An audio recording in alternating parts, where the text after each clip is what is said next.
I'm Jackie Campbell. I'm a Master Gardener Emerita with the Grey County Group, and I'm also the Gardener in Residence at the Durham branch of the West Grey Library. I'm here at the library the second Wednesday of every month to help you with if you have any problems in your garden or just to chat about our gardens. That's always fun. First, a reminder that this video, which is called Putting the Garden to Bed, is part of our series, A Year in the Garden, which is available on the library's YouTube channel. Well, sadly, we are nearing the end of our gardening year. And it's time to start getting ready for winter. Do you remember when getting ready for winter in the garden meant cutting everything back and cleaning up the beds, just like we were waiting for inspections and garden inspectors to show up? Well, a lazier approach now is probably more valuable because that helps provide winter shelter for beneficial insects. However, some cleanup is necessary to deal with those non-beneficial insects and diseases that we want to leave the garden healthy so that we can start another busy spring next year. So let's start in the vegetable garden. Other than those plants which you can still harvest, things like parsnips, kale, Brussels sprouts, you're best to clean out your annuals that have been decimated by frost.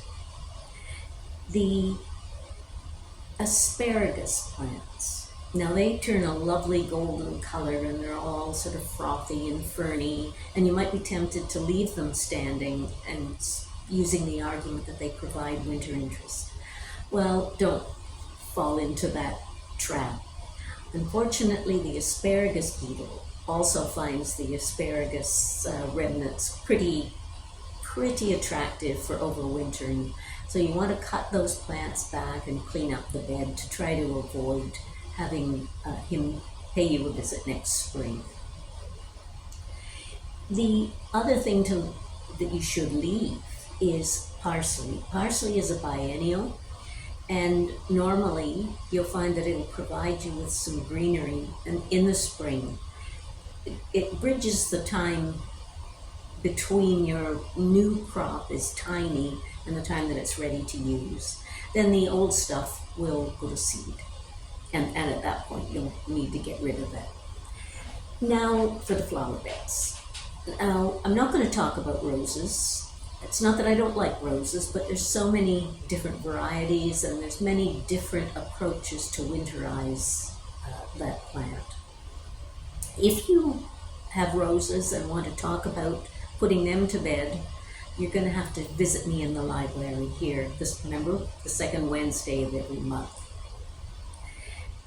I don't cut back a lot of my perennials. I leave them really so that beneficial insects do have a place.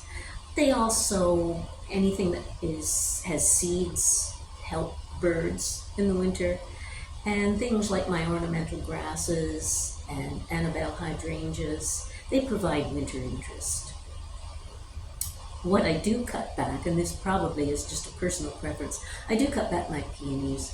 I have a lot of peonies, and I find that if I leave them till spring and then need to get them cut back, it's just a lot of work at a very busy time. The other thing I try to remove or cut back is hostas. If I wait till spring, they get really slimy and nasty, and I prefer not to have to touch them. And they're also quite attractive to snails and slugs. Once their foliage has started to die from the frosts, it's time to lift your tender bulbs, things like dahlias, calla lilies, gladioli. Although I'm finding that more and more gardeners are telling me that they're leaving the gladiola in the ground and they're surviving. It's maybe one of those benefits, sort of, to climate change. Once the foliage has died, though, you lift the bulbs and store them for the winter. And I store mine in vermiculite in a cool area of our basement, and have been quite lucky with their survival rate. Now, as a last thing, I'm just going to say a quick word about winter mulch, because if you read articles on winterizing your garden and putting your garden to bed, often they will mention mulching. Remember that you're not mulching to try to keep your plants warm. You're actually mulching to keep them cold. You're trying to keep the soil cold anyway. You're trying to avoid that freeze, thaw, freeze cycle that can cause your plants to heave out of the ground. I'm a lazy gardener. I don't use a winter mulch. I have found that our snow cover, and snow is probably the best winter mulch, our snow cover is normally pretty reliable. And another advantage of not cutting back your perennials is the stalks will hold the snow. If you have south-facing beds and they're close to the house, they're the ones that are probably most susceptible to the freeze thaw. So if you're going to try a winter mulch, start there.